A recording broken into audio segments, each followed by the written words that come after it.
Today I am visiting Buckler's Hard, which is a part of the Montagu estate. In fact, Palace House and the National Motor Museum is just over there. The first Earl of Sandwich, our Montagu branch, is known worldwide because he was head of the Admiralty and he brought Charles II back from exile. But it's really wonderful for me to be here and discover another Montagu branch that has such a rich maritime history too. I'll be exploring some of that history here on the Beaulieu estate with the Honorable Mary Montagu-Scott, whose passion is everything maritime. This is a replica 18th century shipwrights workshop, which I did as a project about 6 years ago. And Luke and I will be cheering on our son William as he sets sail with Mary on the Beaulieu River. Oh my gosh! Look at this. They're doing well.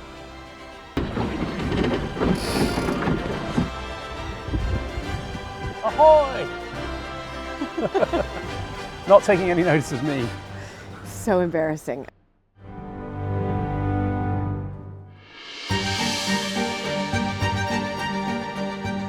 When I married into the British aristocracy, it was the start of a wonderfully exciting journey. But it was also a little daunting. I became a Viscountess, and for an American girl from a small town outside Chicago, that was quite a shock. I live with my husband Luke, heir to the Earl of Sandwich, and our family at Mapperton House in Dorset. Mapperton has opened up an extraordinary new world for me, and I can't wait to share it with you all.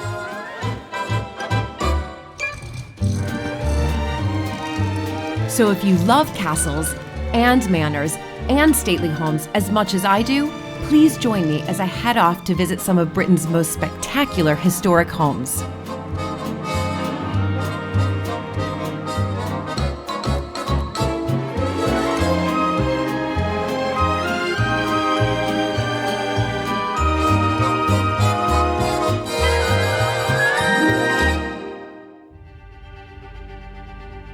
I'm here at Buckler's Hard, which is part of the Beaulieu estate, and it's filled with maritime history.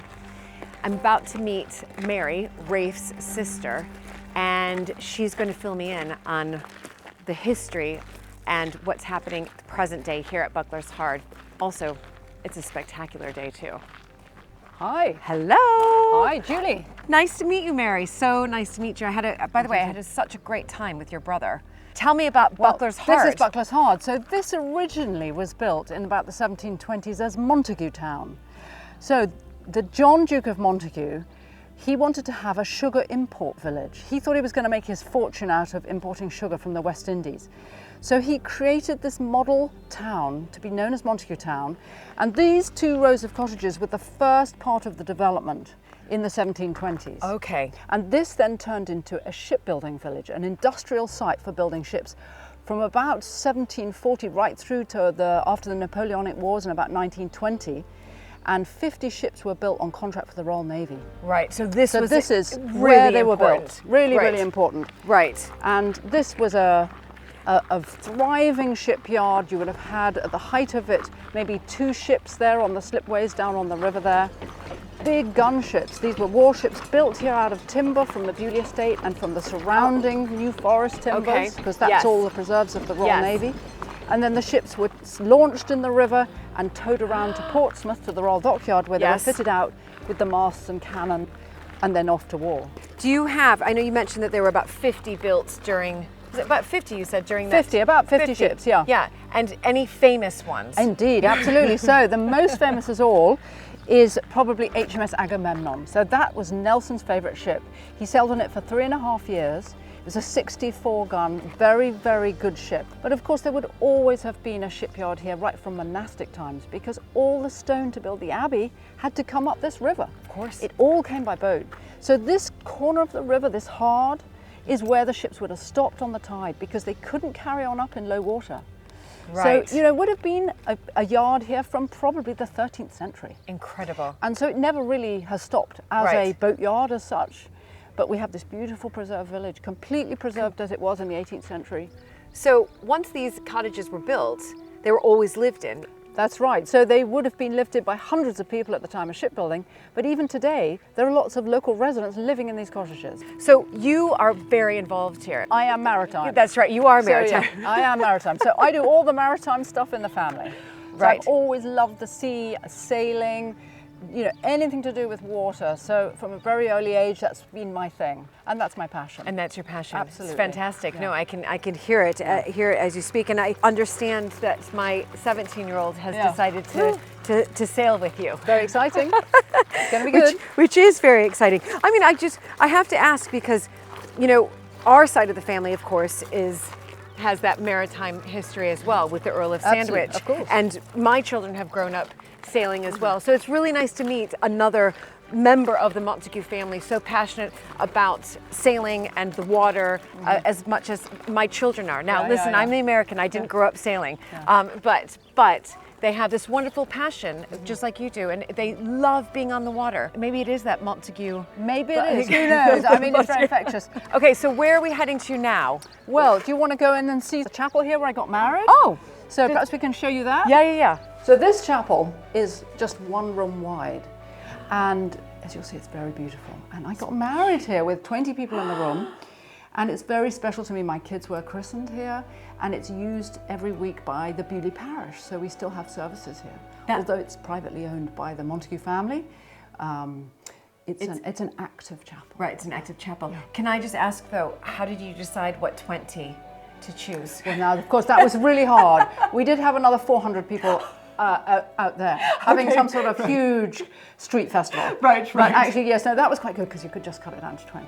Right. 20 very special people. How wonderful. This altar frontal is by my mother. It's another of her very lovely embroideries. So this talented. has got the names of the ships around. You see Agamemnon, Indefatigable, Euryalus, And also what's amazing is that underneath this place here, about 7 years ago, we had some subsidence in the building and we had to lift the floor, and we found underneath a smuggler's cellar. And that's right under the altar. You can see it through the glass plate. When we took the floor up, we found this brick cellar underneath. No. And loads of brandy bottles and clay pipes and all sorts of things showing the history of this over the last 200 years. Right. 300 years, yeah. We just wanted to say a huge thank you to all of our American Viscountess patrons. Without the support of our patrons, we wouldn't be able to make these really important historic house episodes. So if you love castles and manors and stately homes as much as we do, please do check out our Patreon page at patreon.com/American Viscountess. The long tradition of shipbuilding here at Buckler's Hard has been recognized in a recently completed project which Mary masterminded. This is a replica 18th century shipwrights workshop, which I did as a project about 6 years ago. So we got timber from the estate in the log and whole trees, cut them, brought them down here and put a team together to build this by hand. So we only used 18th century methods to build this, and this is a sort of replica workshop based on the vernacular buildings of Hampshire, the sort of exact same building that would have been here on this site. Right. Because we know from the maps, from early maps, what was here in the shipyard. And you can see it in the model up in the museum, all the different buildings that were in the shipyard. Right. So there were many more buildings. Many more So buildings. does that mean many more projects for you to come? Indeed, you're absolutely right. So I'd really like to build a forge next. All right. Because of course ships need a lot of iron. They have lots of rivets. Yes. And so there was a forge just on the bank up there, and that's the next thing I'd really like to do, is to build another building. When I look around, I mean, this is meticulously done. I mean, it's so spectacular and beautiful. Yeah, it's beautiful because it's handmade. You know, it's made by people's hands. We didn't use any machine tools, so it just looks lovely. It's the craftsman. It's craft, yeah. That's what it is. It's the craft that we take for granted now and have forgotten about. It's this lost craft, and you've obviously brought it back to life. I have the dream. The dream is that I can recreate what the shipbuilding would have looked like by actually taking back one of the slipways and maybe laying a keel of a ship, maybe the Agamemnon. Not building a ship, but we just want to put it so it looks like a ship is being built. But it would bring the thing alive, and that's my dream. Yeah. But come and have a look, and you can see right across the river, see down to the marina and the boatyard. Wonderful. And it's just so beautiful. It's just, I mean, who wouldn't want to be out at sea every single day? Because it has that, obviously, that calming effect. Very. The calming effect of being out on the water was perhaps more of a challenge the following day. So here we are at Beaulieu, of course, and that is William right there. That is my 17-year-old son, and he is going to be sailing today with Mary. But as you can see, it's typical traditional British weather. We've gone from sunshine to pouring down thunderstorms, rain everywhere. This is clearly his British side coming out because he has no problem sailing in this extreme weather. He is actually a very, very good sailor. He's been sailing since he was 8, and he sails every single summer, and he's now going to sail with his cousin. So he's sailing with Mary Montagu today, and I think it's wonderful because you can see the 3 lozenges on Montagu-Scott, and there they go. And yes, it is a race. He's quite competitive too, so I think he probably wants to win. I have to be honest, I'm pretty wet apart from my feet. Good news is I did have my Le Chameaux. I have to say, my feet are incredibly dry. Le Chameaux is one of the sponsors of American Viscountess, and when you're filming at historic houses and on estates like we do for our channel, who better than to dress our feet as we're in the British countryside and sometimes on the water, obviously, and in the pouring rain here in England, than Le Chameaux.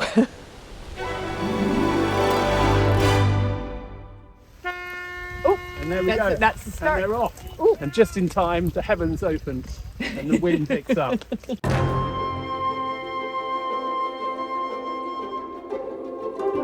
We are now at, I think, a better vantage point. What do you think? No, but something really dramatic is happening, I have no idea. which is William and Mary are in the boat on the far side, and they're being overtaken by another scow with a light blue sail, and No. it's absolute neck and neck for 1, 2, 3, 4th position. This is getting really quite tense now because Started oh no, it. oh dear. They have, oh, shit, They've gone about, and now they're on a collision course with the other boat.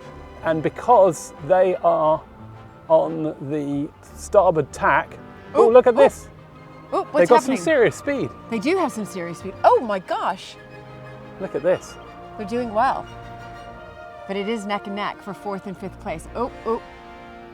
That must be the mark over there. Do you see the flag in the river? So they've got to come round that, and it looks like Mary is going to beat the other boat. Yes, they're going to Which maintain would 4th place. which would cement They've her moved up from 4th place position. 7th, I think. And there you go. Look at that, right in front of Palace House, lined up with the chimneys. Look at that. And it looks like Mary Oh, is going to beat the other boat. yes. Is that the safety boat with the light blue mast? Safety boat. I think there's a safety boat out here. Oh my goodness, this just illustrates how little she knows about sailing. Okay. The safety boat isn't one of the dinghies, Oh, it's the boat with the outboard there, because it's performing a safety role, making sure that everybody is know. safe. you're quite close to the edge there. I am quite close to the It's edge. really tempting. It is it? Yeah. Yeah. I have to say. But I haven't said anything It's- annoying, you know, have I? A little Yes, bit. about obviously the safety boat you Oh, did. the safety boat. That wasn't that annoying. I was just helping you with some nautical lingo. No. Yeah. What they've realised is that at least if they're going to lose, they might as well do it in style and give us the shots that we want. Ahoy! Not taking any notice of me. So embarrassing. Okay, so the end of the race has happened actually, and I think they have come in 1, 2, 3, 4th. Have they? Is that right? No. I think the race line is just over there where they're just passing now. Okay. Yeah, there you go. Do you see those two poles? Yes. So given that they started off in the very last position, oh no, they got to go round there still. Yeah. Oh It's no. raining or it's Wait, not I've got this raining? completely wrong. He has. It's raining They or are it's not they raining. are actually last again. No, they're not last. I think they could be. No, that's last. That's last. Okay. They're not okay. last. Right. Honour is preserved to some degree. So Montagu honour. so you're right, they've still got to go round the last mark. Here they That's are, the here last they are. mark.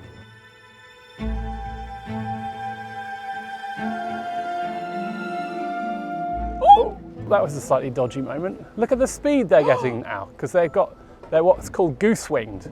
They've got the jib on one side, and they've got the mainsail on the other, and they're running, which means the wind is directly behind them. It's quite a risky thing to do. Did you think they were about to capsize? But if the sail comes around uncontrollably, it's called can be a jibe. I think they're trying to overtake at this last moment. I think you're quite right. I think they've realised that actually they've got a chance of nipping. If they can do a quick turn now, look at this. Oh dear, Mary is. See, what's so scary is you can't quite tell, can you? That looked like a near collision, but it wasn't probably. Anyway, look at this. If they can just tack quickly, I think they've got a chance of overtaking the boat that they've been neck and neck with this whole way. Well, they're not tacking quickly. They're not tacking quickly, are they? Look, William, they're actually sitting up in the boat. Do you see? They're ready to lean. I think Mary's probably very glad of the ballast. Oh, it's so frustrating. Because with this wind, you want as much weight as you can to keep the boat level. This is the final leg of the race. They are not last. I'm ready for something warm. I'm ready for breakfast. Oh! Does that mean the end? All done. That means I think that they've crossed the finish line. Right, this is where, if we're generous, we go and get the trolley. Okay.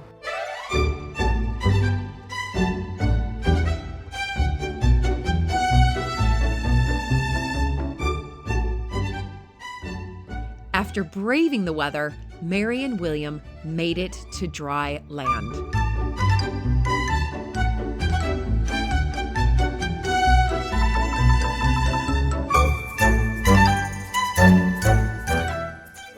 I'm with, Okay. can I call you Team Montagu? Yeah, okay, good plan. Team Why not? Montagu, tell me what was happening out there on the water. So it was a challenging race because up at the top of the Beaulieu River there's lots of trees. So the wind is blowing through the trees and it produces lots and lots of gusts. Also it's an easterly wind and there's rain, so there's gusts coming through with the rain clouds. So we had a bit of a challenging start because on the start line we were on the bank side. Yes. And we ran out of water and there was no wind at that exact time, and then the people just upwind of us got away.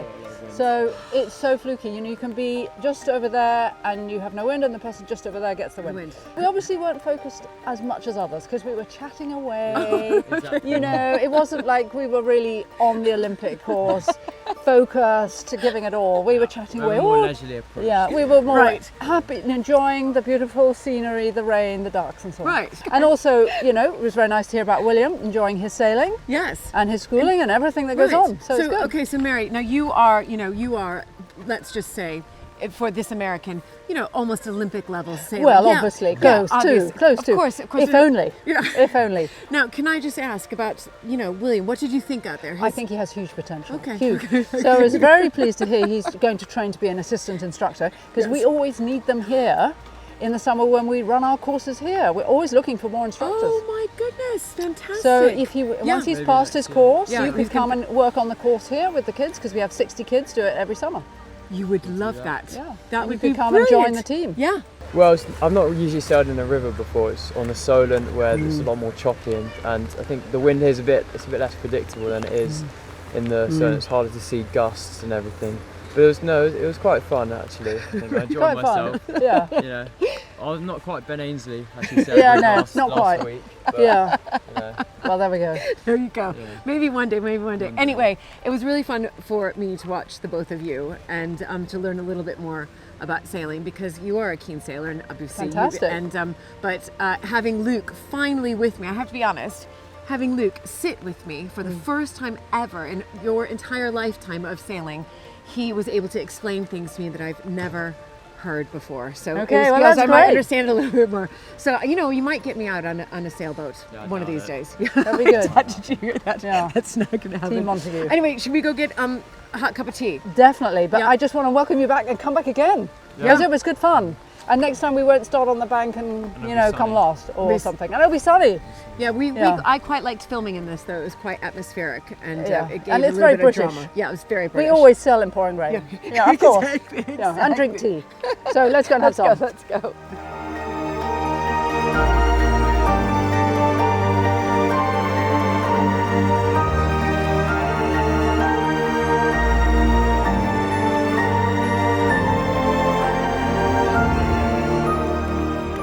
I have arrived, not just at the spectacular Dean Park here, but with my overnight bag, because lucky me, I get to spend the night.